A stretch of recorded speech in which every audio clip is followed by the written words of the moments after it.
নমস্কার, আপনাদের সবাইকে ট্রাইব টিভি বাংলায় স্বাগত। যে টলিউড সফরে আমরা রয়েছি তুই আমার হিরো সেট, আর আমাদের সামনে এখানে বেশ বসেছে গোল টেবিল বৈঠক। এখানে মৌসুমি দি আছে, রুবেলদা আছে, অনুরাধা, সায়ক, আর বাকি ওইদিকে আমি দেখতে পাচ্ছি তনিষ্কা দি সরি।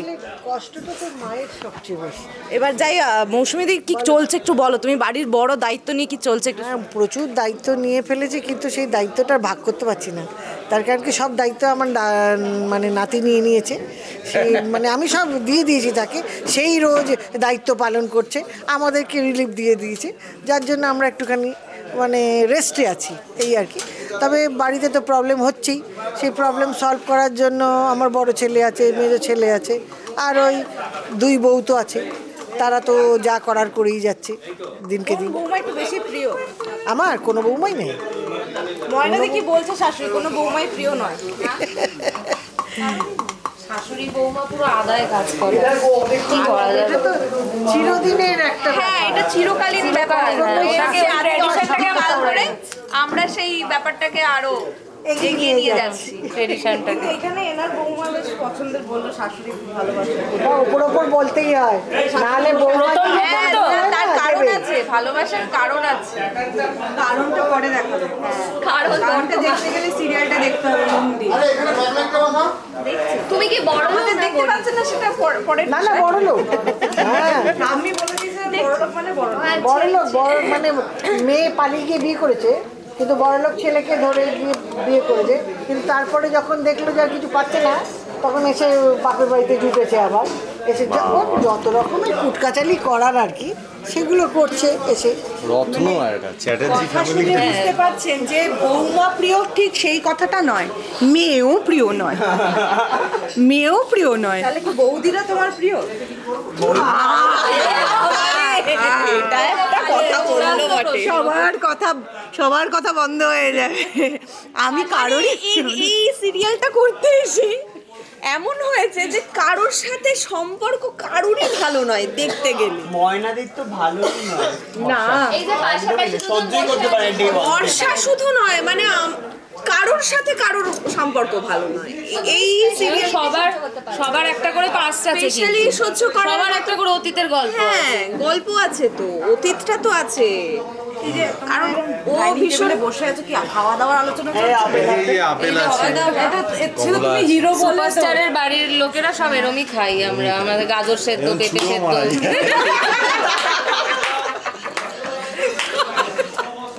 নে বলবি কিছু বলবি? আবার তো অ্যাকশনে দেখিয়ে দিলাম। রুবেলদা একসাথেই দেখে এখানে তোমার রান্না বান্নাটা কি করে বেসিক্যালি বাড়ির কেউ দায়িত্ব? করে না, এটাকে মাইনে দেওয়া হয় না। সবাই কুটকাচালি। রান্নায় খাটনি নেই তো, সেদ্ধ ঠিক রাখার জন্য সবাই ওই স্যুপ সেদ্ধ সাদ্ধা খায়, সে আমাদের মতন বাটাবুটি, আমার রান্নাঘর আলাদা। সেখানে যাদের আর সবচেয়ে বড় কথা, আমরা খাবো কি এখানে, তো আশ্রয় দিতে দিতে ব্যস্ত। এই যে এসছে, এই যে করতে গিয়ে এই বাড়িতে এই আবার প্রচুর চলে এলো। আশ্রিতা। মানে গোটা মানে পরিবারের যারা আসল তারা কিন্তু নেই, না, যারা আশ্রিতা তারা থাকে। এটা চ্যাটার্জি বাড়ি থেকে চ্যাটার্জি আশ্রমে পরিণত হয়েছে। ধর্মশালা। বাড়ির এত লোকের দায়িত্ব বেসিক্যালি কে নেয়? হ্যাঁ, বাড়ির এত লোকের কেউ যায় না। সবাই নিজের নিজের দায়িত্বে থাকে, যে যার দায়িত্ব নিজেরা নিতে জানে। ফ্রিডম আছে এই বাড়িটাতে খুব। আমাদের রাইটার নেয়। এই যে তোমাদের বৈবাহিক জীবনে সমস্যা চলছে, বাড়ির লোক কি উদ্যোগ নেবে? হ্যাঁ বাড়ির লোক ছিলই না তো, বাড়ির লোক কোথা থেকে উদ্যোগ নেবে? এই যে ছেলে কিডন্যাপ হয়ে কোথায় ছিল ভগবানই জানে, কবে ফিরলো ভগবানই জানে, মা বাবা কার কোনো পাত্তা নেই, জানেই না। আমি যে কাউর সাথে শেয়ার করবো সেই উপায়টাও নেই। আর এইদিকে বাড়ির লোক নেই। এইদিকে বলছে আমি শাশুড়ির সাথে ফুলসজ্জা করে দিয়েছি। হ্যাঁ, হ্যাঁ এই শুনলাম তোমার মুখে, বিশ্বাস করো আমরা জানতাম না। এ আবার কি? আমি ফুলসজ্জা দিন শাশুড়ির সাথে শুয়েছি। আর ইয়ে শুনলাম এক শায়ক নাকি আরেক শায়কের সাথে আমার ছেলেটাকে ছাড়লো না অব্দি এরা, আমার ভদ্রসভ্য ছেলেটা। এগুলো কি অর্ডার দিয়ে আনানো হয় স্পেশাল করে? সুপারস্টারের বাড়িতে না সবকিছু এমনি স্পেশাল। ভালোই চলছি আমরা, কারণ সদস্য আসলেও কি হবে, কিছু কিছু সদস্য চলেও যায়। যেমন আমার একটা ভাই ছিল, চোরের চুরি আমার দেয় ভাষা। একমাত্র ছেলে। এনার ছেলে একজন ভাইকে আশ্রয় দিয়েছো, একজন ভাই এসছে না ঢুকে গেছে, আর একজন ভাই বিতাড়িত আর হয়ে গেছে। মধ্যযুগে আমার একটা ভাই ছিল, গুপ্ত যুগে আমার এক বোন ছিল, কাকা ছিল, আমার এক কাকা ছিল। সেই কাকা এই যে কাকিমা, তোর কাকিমা চিলে কোঠায় টিভি দেখতে উঠলো, সেই উঠলো আর না না না, আমরা নেমেছি তাও, আমরা কিছুদিন বাদ না না, নেমে এসেছি। আমরা দেখতে গেছিলাম, 1 মাস পরে ফিরলাম। নেমেছি, ও এখনো আসতে পারে। তোমাদের বাড়ির হ্যাঁ, আর এই যে দায়িত্ব নিয়ে এলো বাড়ির ছোট ছেলেকে, সে আবার বেচারা বাউল হয়ে চলে গেল, থাকতে পারলো না। আবার খুঁজতে বেরোতো। হ্যাঁ, এই এত খ্যাতি যশ এসবের মধ্যে আর থাকতে পারেনি, আবার বাউল হয়ে গেছে। মোহনা কিছু বলতে চাই, আমি জানি। আমি এখন কিছু বলার পরিস্থিতি, আমি জাস্ট ঘুম থেকে উঠলাম, আমি জাস্ট ঘুম থেকে উঠলাম, সেই জন্য এখন আমি আর কিছু বলবো না। তোমার জন্য গান গাইছে। শাশুড়ি কি গান গাইছে আমার জন্য? আহা,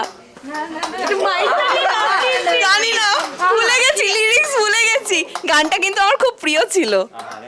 ওই যে প্রসেনজিৎ চট্টোপাধ্যায় আর বল না, গানটা কোন না? না আমার মনে নেই, গানটা মনে নেই। মোহনায় এসে নদী যদি সাগর, কি যেন একটা সামথিং। আর এই নাচবো কি ভালো না খারাপ? পাশেরটা এখনো অবধি পরীক্ষিত নয়, এখনো অবধি পরীক্ষিত নয়। পরীক্ষাটা হোক, তারপরে বলে দেবো ভালো না খারাপ। কারণ যে শাশুড়ির পাল্লায় পড়েছে, সে যদিও আমার মেয়ে, কিন্তু তাহলেও বলি সেই শাশুড়ির থেকে কতটা ভালো থাকবে সংস্পর্শে থেকে, সেটা বলা বাহুল্য। এবার মোহনা দিকে দিয়ে শেষ করার সংসারে কি চলছে? এই শাশুড়ি আমাদের এখন গোল টেবিলে তো মজাই চলছে, যদিও আমাদের সংসারে একদমই মজা চলছে না। এটা আমাদের সংসারে ক্রাইসিস চলছে খুব বড় সড়ো। তো দেখি সেখান থেকে আমি কিভাবে সলভ করতে পারি বিষয়টা, সবাই কীভাবে রিয়্যাক্ট করছে। আমার শাশুড়িজ সো মেনি শাশুড়িজ, কাকি শাশুড়ি, পিসি শাশুড়ি, অনেক শাশুড়ি আছে আমার। আর ইনি হচ্ছে আমার দিদি, দিদি যা আমাদেরকে শর্টে ডেকেছে, তাহলে আমরা সবাই মিলে যাই। দেখুন আপনারা শর্ট দেবো, তো অবশ্যই দেখতে থাকুন তুই আমার হিরো, সন্ধ্যে 6টায় Zee Bangla. Thank you so much. বিনোদনের এরকম সমস্ত আপডেটের জন্য চোখ রাখুন ট্রাইব টিভি বাংলার পর্দায়।